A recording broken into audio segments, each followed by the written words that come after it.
안녕하세요. 퇴사를 참는 감자, 창감자입니다. 약 한 달 전에 저는 유럽 워킹홀리데이 비자를 신청했습니다. 비자가 나오면 바로 퇴사 통보를 하고 집도 정리를 하고 유럽으로 떠날 계획이었어요. 그런데 퇴사 통보 2주 전 갑자기 생각이 너무 많아졌습니다. 애초에 제가 왜 가려고 했는지, 굳이 왜 퇴사를 하려고 했는지 조금 헷갈리기 시작했어요. 그래서 처음부터 다시 하나씩 점검해 보기로 했습니다. 나는 왜 외국에 나가고 싶은 걸까? 나는 왜 굳이 퇴사를 해야 한다고 생각했을까? 나는 어떤 삶을 살고 싶은 걸까? 이 질문들을 해가 떠 있을 때 시작해서 해가 질 때까지 계속 생각했습니다. 그리고 생각해 보니 굳이 해외를 나가지 않아도, 굳이 퇴사를 하지 않아도 한국에서도 충분히 시도해 볼 수 있는 것들이 많겠다라는 생각이 들었습니다. 그래서 올해는 퇴사를 하지 않고 제가 원하는 삶을 지금 이 자리에서 실험해보는 프로젝트를 시작해보기로 했습니다. 이름하여 퇴사 참기 프로젝트.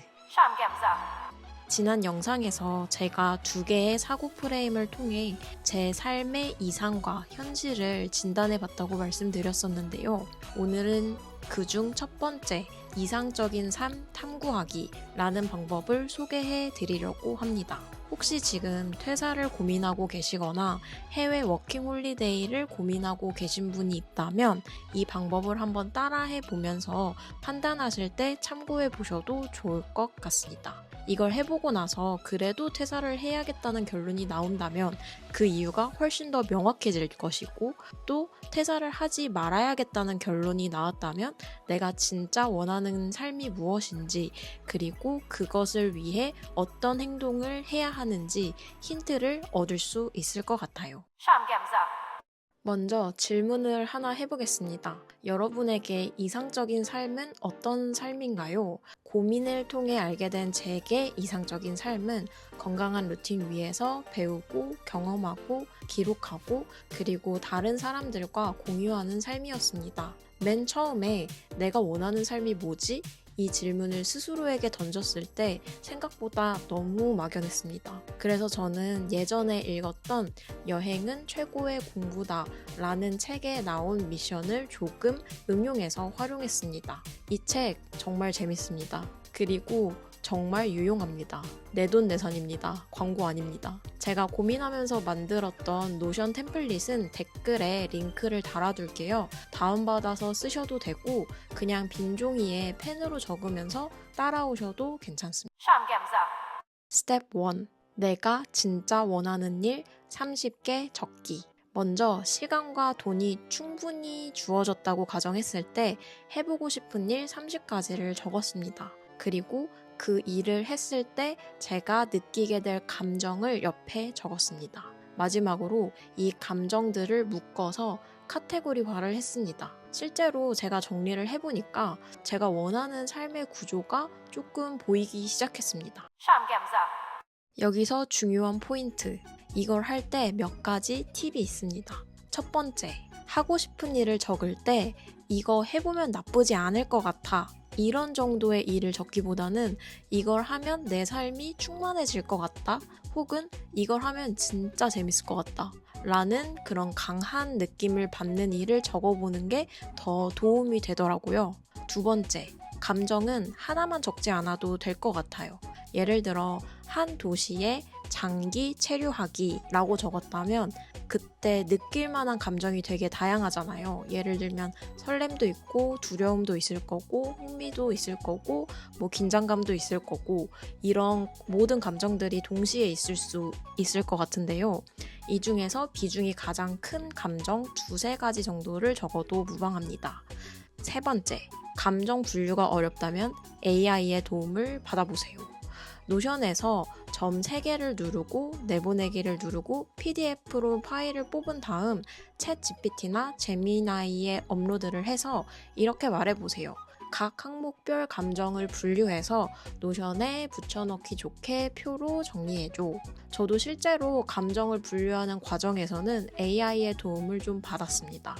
만약에 펜으로 적어 내려가고 계시면 그거를 사진을 찍어서 올리면서 이렇게 비슷하게 물어봐도 괜찮을 것 같아요. 스텝 2. 꼭 퇴사가 필요한지 체크하기. 이제 여기까지 하고 싶은 일, 그때 느낄 감정, 그리고 그 감정의 카테고리를 정리를 해보셨다면 내가 원하는 삶이 조금은 더 선명해지셨을 거예요. 그럼 이제 다음 질문입니다. 이 삶에 가까워지기 위해 정말 퇴사가 필요할까?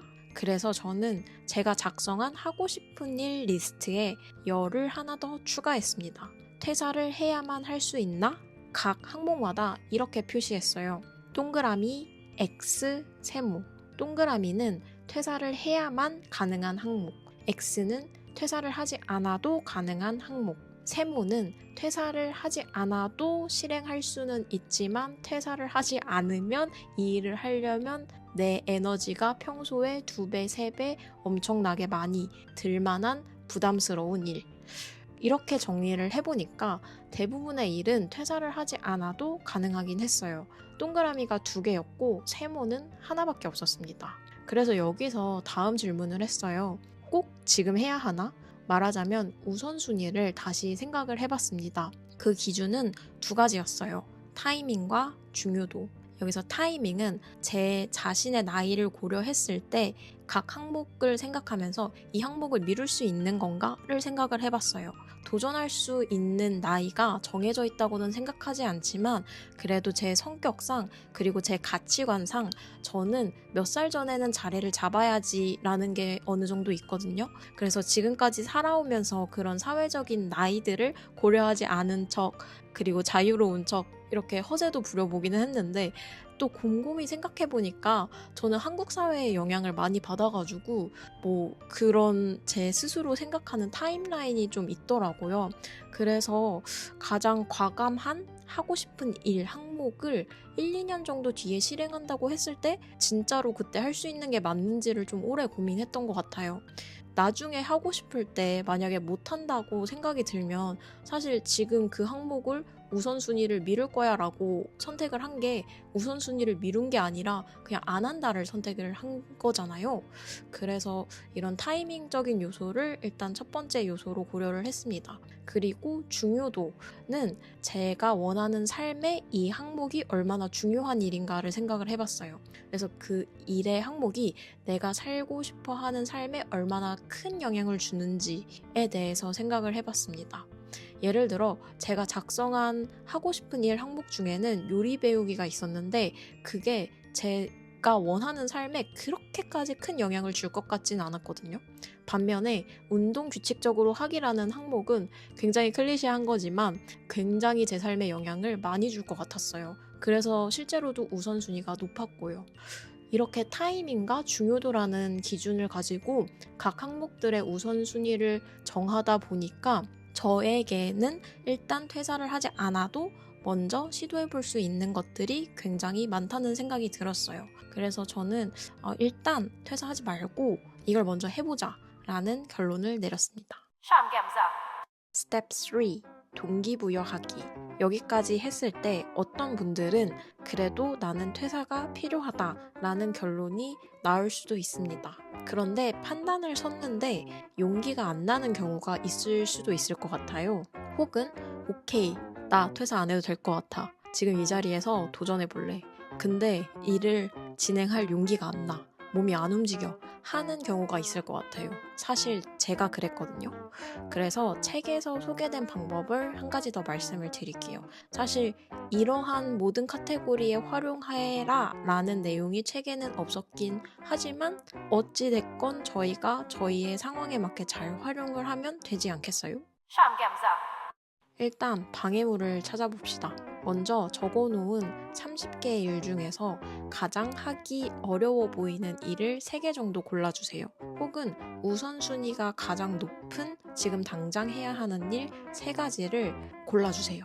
그리고 질문을 해봅니다. 왜 못할 것 같지? 그리고 왜?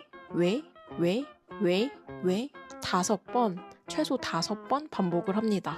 이렇게 왜 그렇지에 대해서 답을 내리고 그 답에 대해서 이건 왜 그러지?에 대해서 또 답을 내리고 하는 과정을 5번 이상 반복하는 거예요.